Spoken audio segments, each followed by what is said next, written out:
Cloud is where we come to borrow computing resources for hosting our applications. Today we are going to explore Amazon Web Service, and this is the console of Amazon Web Service. So where we could come and provision resources based on what is our requirements, and you could see a small uh, icon which will provision a cloud shell, which will give you a small terminal for us to manage resources, create resources, or talk to AWS from the terminal. And it's a small VM itself. We can do things, run scripts, or even host put small applications and test it inside that cloud shell. And this is one interesting part which you need to see is the Amazon Q. So Amazon Q is the AI assistant integrated into the Amazon Web Services. So it allows you to ask the cloud for details. Like if you want to see what is provisioned on the cloud, you can ask the Amazon Q. So it will be able to list the resources. It will ask, you can ask for best practices. We can ask it to generate some code which we can use to create resources. We could optimize cost, look at the cost conceptions, and get a review from the Amazon Q. And also we could ask about the security, right? So if you want to understand what is the security posture, identifying vulnerabilities, etc., you will be able to get this done with Amazon Q. And it will also help with the diagnosis and monitoring, like asking questions about the anomalies from the CloudWatch logs, etc. And it doesn't actually do create resources for it. So if you ask it whether you can create resources, it can guide you to create, but it cannot directly create resources, but intentionally blocked, because if it is done with AI, there could be mistakes, and there will be challenges to manage. So that's why it's being disabled, and it's a great assistant to to manage cloud. So we have the same resources with same kind of AI interface with Google as well, and this is the AWS interface. And this is the cloud shell. You could see the cloud shell here. I have recently created the account, so okay, my verification process is still active, so they haven't they're not allowing it to restart. So if you want to provision some resources, so the VMs are called as EC2, Elastic Cloud Compute, in Amazon. So if you come here, you can literally provision a VM.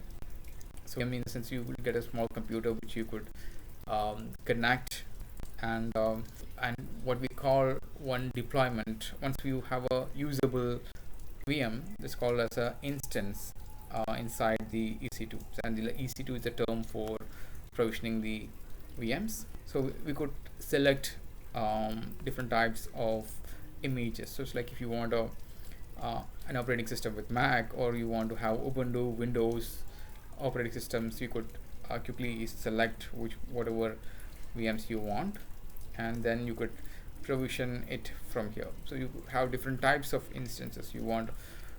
You could see that T3 micro is a small VM which we could use, and currently I want a free trial, and it's telling that okay, I'm eligible for the free trial. And what is the cost of running this VM? It's actually about 0.0108 USD per hour.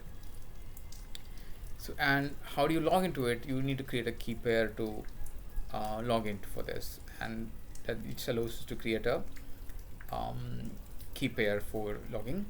And we need to have a firewall security like attached to it, like how can I access this VM, what traffic can come inside, and what traffic can go out of the VM, etc. And all these things are actually firewall settings. So you could configure those firewall settings inside this. You could attach storage, and you could have file system attached and other details. So once you have this, you'll provision this into a VPC, in the sense a small virtual cloud inside your Amazon. So it's like you will have your own space inside Amazon, which you could provision all these things. And once you launch instance, you will be able to connect to this instance. And so we have something called as S3, which is one of the um, most popular service, which is about to, you could drop any files into it. You want to have, it's not, it's just an object storage, which is nothing but you can drop in files, get the files easily and quickly. And that's one way of storing files, and it's one of the most popular service. You could even host a small web page with the simply by having deploying it to S3.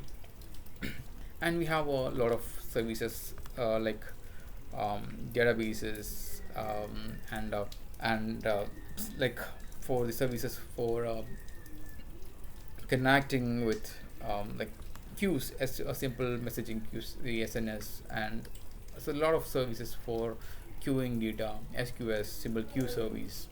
So and a lot of services for messaging, hosting, the load balancers we have. We could route request through the load balancers. So it's like you have multiple VMs which you want to send traffics, then you cannot always send to one VM, right? So you have to load balance between multiple VMs. At that time, what you do is that you install a load balancer into the loop. So the request will go to the load balancers, and then from the load balancers, it will go back to the backends, which is the VMs which we have provisioned. So okay, this is not light sail.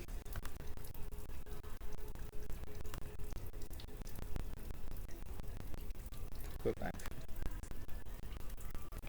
So we look at Elastic.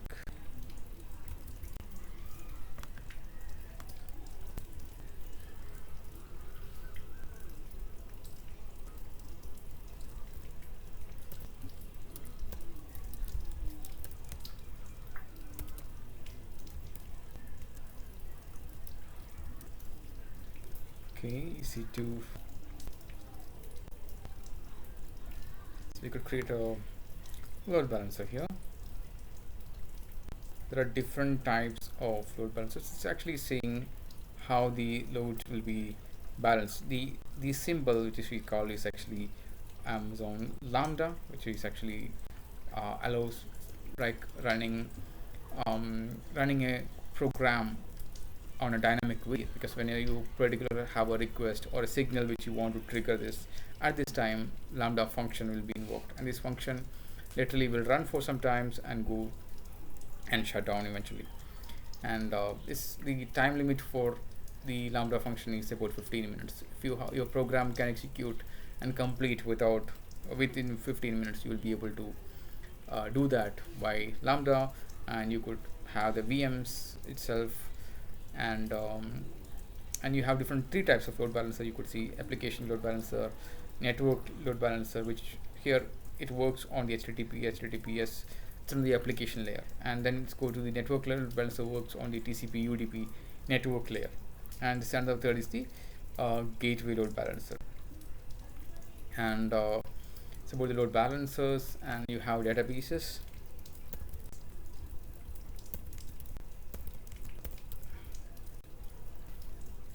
So DynamoDB is one NoSQL database, and you could have SQL database as well, NoSQL database. All type of databases is available for us to use inside the Amazon AWS Cloud. So this is a brief exploration of AWS Console and the services which is available. And once these things are done, probably we will be able to use these to build our own applications. You could use like the VMs to store your application, load balancers to route the requests, load balance between the VMs, and then you could have that the storage inside a database, and you could have queues to send messages to a different infrastructure. And that's how AWS can help you build your own application inside the cloud.